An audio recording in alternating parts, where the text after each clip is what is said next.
आज छुअल चाहतन पाम आदित्य आदित्य आदित्य नाम बा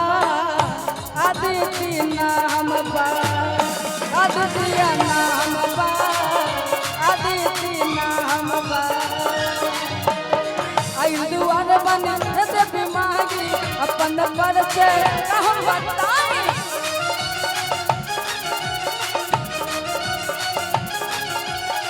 आई दुआर बन दे बीमारी अपन परिचय कहम बताई छुअल चाहतन पाम आज छुअल चाहतन पाम आदित्य आदित्य आदित्य नाम बा आदित्य नाम बा आदित्य नाम बा आदित्य नाम बा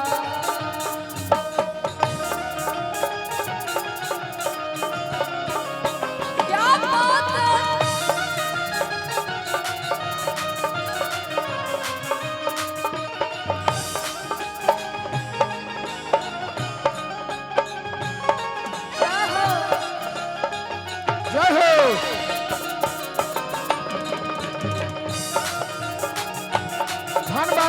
बाबा धन्यवाद।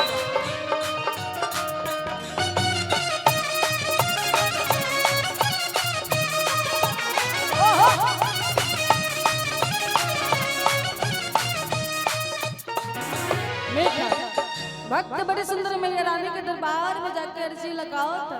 चलते रहेंगे प्रिंस भैया मीठा मीठा। और भक्त अर्जी लगा कर कहता माई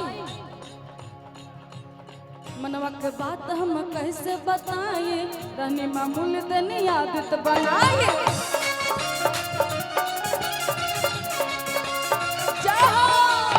मनवा के बात हम कैसे बताए रहनी मामूल तनी आदत बनाए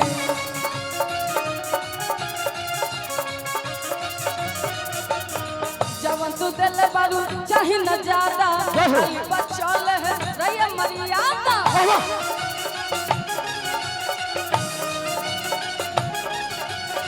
जवन तू दिल बारू चाहे न ज्यादा खाली बचल है रैया मर्यादा सच्चा भइल चारो रबा आगे चर्चा भइल चारो रबा आदित्य आदित्य आदित्य नाम बा आदित्य नाम बा आदित्य नाम बा आदित्य नाम बा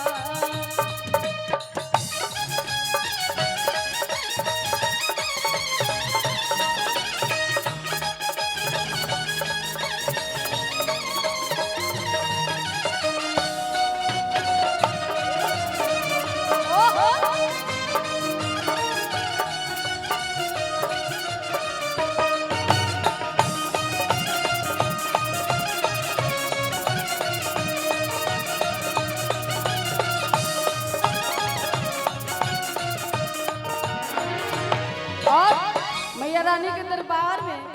आकाश गुप्ता जी की तरफ से बहुत सारा प्यार आशीर्वाद और पुरस्कार है। बहुत बहुत धन्यवाद आकाश जी आपको। आप ऐसे ही हंसते मुस्कुराते रहें और ऐसे ही आगे बढ़ें और सबको ऐसे ही प्यार आशीर्वाद देते रहें। और कहना क्या है सुनिल सबई के तारे लुमाई लगता के अपना वो बारे लुमाई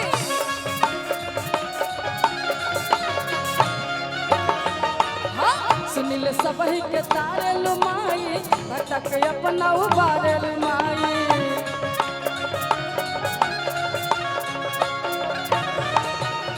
जवन तू दिल बारू चाहे न ज्यादा खाली बचल है मर्यादा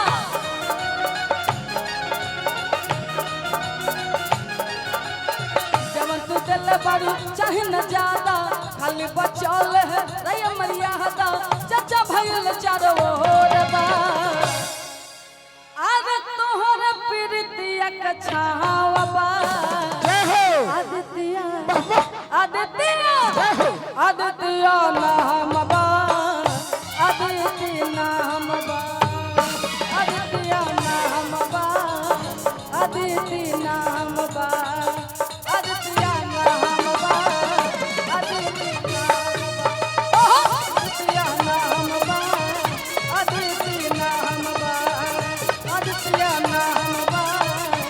आदित्य राज जोरदार ताली भजन के लिए। जय हो हम बा भैया, थोड़ा एकरो को उठा दी, चप्पल हो गल बा।